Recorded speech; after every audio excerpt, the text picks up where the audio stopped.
Ah, le CAC 40 a accusé le coup aujourd'hui. L'indice français finit en repli de 1,28%. Les 6646 points, cédant plus de terrain que ses comparables européens. La situation reste compliquée à 5 jours d'un scrutin présidentiel pour lequel les derniers sondages montrent un écart qui se réduit entre Emmanuel Macron et Marine Le Pen dans l'hypothèse d'un second tour entre les deux candidats.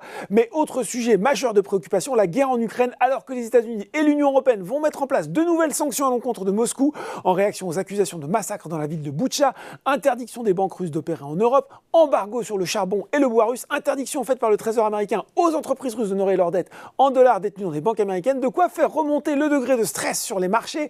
Aux États-Unis, ça se replie donc aussi, mais moins pour le Dow Jones qui cède 0,15% à 17h45 avec les 34 880 points, alors que le Nasdaq, pénalisé lui par la tension sur les taux, cède 1,46%, avec les 14 320 points. À noter la progression de 5,3% de Twitter après plus 27% hier au lendemain de cette annonce dingue d'une prise de participation à hauteur de 9,2% d'Elon Musk qui devient de fait bien le premier actionnaire du réseau social. Bon, qu'est-ce qui a monté à Paris aujourd'hui? Sans surprise, c'est le retour des valeurs défensives. Sanofi, Eurofins Scientifique, Sartorius Stedim ou encore Ipsen, le producteur d'énergie renouvelable Neoen termine lui en tête du SBF 120. Ça va bien aussi pour les valeurs de vin et spiritueux Rémy Cointreau et Pernod Ricard. À noter enfin la hausse de près de 130% dans de très gros volumes de Médécis, la biotech qui a publié un communiqué dans lequel elle fait part de son souhait d'accélérer le développement de ses produits antinucléaires destinés au traitement de larges populations contaminées ou irradiées après un accident nucléaire, civil ou militaire. Une annonce qui forcément est écoutée d'une oreille attentive par les investisseurs à un moment où la Russie n'hésite pas à brandir la menace de l'arme nucléaire. Du côté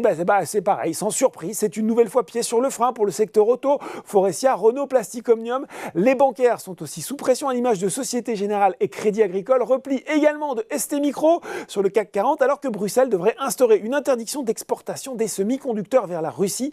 Orpea, enfin, recule de 6%. Le gouvernement a finalement publié aujourd'hui le rapport d'enquête administrative qu'il a commandé en février, un rapport qui pointe du doigt de graves dysfonctionnements au sein du spécialiste de la dépendance. Voilà, c'est tout pour ce soir. N'oubliez pas, tout le reste de l'actu éco et finance est sur Boursorama.